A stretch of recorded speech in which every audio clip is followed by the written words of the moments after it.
मुख्तसर अफसाना मगरबी अदब के ज़ेर असर उर्दू में वजूद पाया है। ये एक ही नशिस्त यानी एक ही बैठक में पढ़ी जा सकने वाली छोटी कहानी होती है। 20वीं सदी की इब्तिदा में इसका आगाज़ हुआ। उर्दू का पहला अफसाना नशे की पहली तरंग को माना जाता है जो 1900 में शाये हुआ, लेकिन दरख्शां किताब में उर्दू का पहला अफसाना नसीर और खदीजा को माना गया है जो 1903 में शाये हुआ था।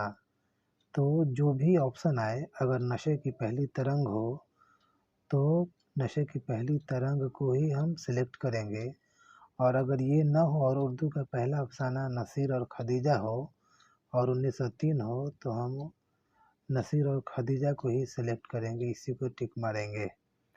उर्दू के चंद मशहूर अफसाना निगार हैं मुंशी प्रेमचंद, सआदत हसन मंटू, बेदी असमत चुगताई, ख्वाजा अहमद अब्बास और सुहेल अजीम आबादी वगैरह।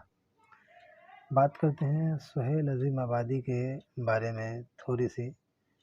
तो इनकी पैदाइश 1911 में पटना में हुई और वफ़ात 1980 में हुई। इनका असल नाम सैयद मुजीबुर रहमान है और तखल्लुस सुहेल करते थे। ये ज़मींदार घराने से ताल्लुक़ रखते हैं। 1 साल की उम्र में इनकी वालिदा का इंतकाल हो गया तो इनकी परवरिश ननिहाल में हुई और यहीं से इन्होंने इब्तदाई तालीम हासिल किया। ऑल इंडिया रेडियो में मुलाजमत की और इन्होंने रोज़नामा अखबार साथी भी शाये किया। इनका पहला अफसानवी मजमूआ अलाव है जो 1940 ईस्वी में शाये हुआ था। इसके अलावा भी इनके 2 अफसानी मजमूए हैं।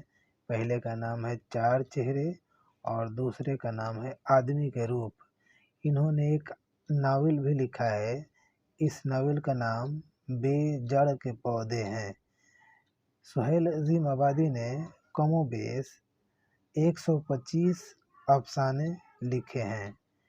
उन्हीं की एक अफसाना दरख्शां यानी दर्जा 10वीं क्लास की एक किताब में भाभी जान है, जिसमें भाभी जान के बारे में उन्होंने एक बहुत ही अच्छी कहानी लिखी है। बात यह है कि एक ऐसी औरत की इसमें कहानी को बयान किया गया है जो बहुत ही नाज़ों की पली हुई थी, मगर शादी के चंद दिनों के बाद उसकी ज़िंदगी में हज़ारों मसाइल आकर खड़े हो जाते हैं, मगर वो हार नहीं मानती है और ख़ुद के साथ दूसरों का सहारा भी बनी रहती है। नाम है रकिया यानी रकैया भाभी, जिनके शौहर का नाम नन्हे भाईजान था। सियासी आदमी हैं और इसी सिलसिले में उन्हें बार बार जेल की हवा खानी पड़ती थी और रकैया भाभी को सारी जिम्मेदारियों का सामना अकेले करना पड़ता था और वो बखूबी इन सारी जिम्मेदारियों को अंजाम भी देती थी। उनकी एक बेटी रेहाना है जो अभी छोटी है और पड़ोस की एक लड़की शिम्मी की पढ़ाई का खर्च वो खुद उठाती हैं। पास के हॉस्पिटल में गरीब बच्चों के कपड़े और दूध का इंतज़ाम वो खुद करती हैं। एक बार ऐसा हुआ कि शिम्मी के भाई का इम्तहान था, एमए का फ़ीस जमा करना था और उसके पास पैसे नहीं थे, तो उसने आकर भाभी जान से अपनी दुखड़ा सुनाया।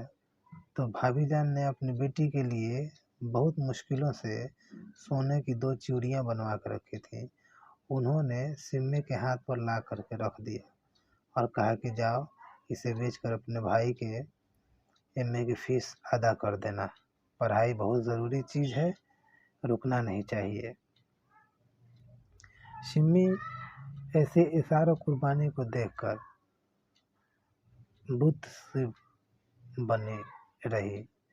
उसके सामने उसके दिमाग में कोई अल्फाज नहीं आ रहे थे कि किस मुंह से वो इस भाभी जान का शुक्रिया अदा करे। इसके अलावा भी भाभी जान में एक ऐसा किरदार था जो अख्तर नाम था, जिसका वो रुकैया भाभी का देवर था, जो जमीला नाम की लड़की से शादी करना चाहता था, जिसकी जिम्मेदारियां भी लेने के लिए भाभी जान एक लम्हे में तैयार हो गईं, जबकि वो खुद ही कई मसाइल से दो चार थे। इसी बीच उनके शौहर जेल से रिहा होकर आए, 2 बच्चे और हुए, फिर से उन्हें जेल में की सजा हुई। इतनी सारी परेशानियों के बावजूद इसी बीच उन्होंने मेहनत करके तैयारी किया और एमए कर लिया और एक कॉलेज में लेक्चरर हो गई। कॉलेज से आने के बाद पाबंदी के साथ रुकैया भाभी नए लिखने वालों को इस्लाही खत लिखती, शाम में ट्यूशन पढ़ाती और अपने बच्चों का देखभाल करती थी। एक दिन शाम में भाभी जान उदास बैठी हुई थी। उनके देवर अख्तर ने पूछा, क्या हुआ भाभी जान, आप इतने उदास क्यों हैं? इतना सुनने के बाद भाभी जान फूट फूट कर रोने लगी और उन्होंने देवर के हाथ में एक तार थमा दिया, जिसमें लिखा हुआ था कि भाईजान की 4 साल की सज़ा बढ़ा दी गई है। देवर ने कहा, भाभी जान सब्र कीजिए, अभी तो ऐसे बहुत सारे इम्तहानों की मंजिल से आपको गुजरना बाकी है। और अचानक से भाभी जान को सुकून आ गया। उन्होंने हाथ मुंह धोया और बताया कि उनके पासपोर्ट का दरखास्त नामंजूर हो गया है, जिसके सिलसिले में आज ही रात उन्हें दिल्ली निकलना पड़ेगा। और वो रात में दिल्ली के लिए ट्रेन पकड़ ली।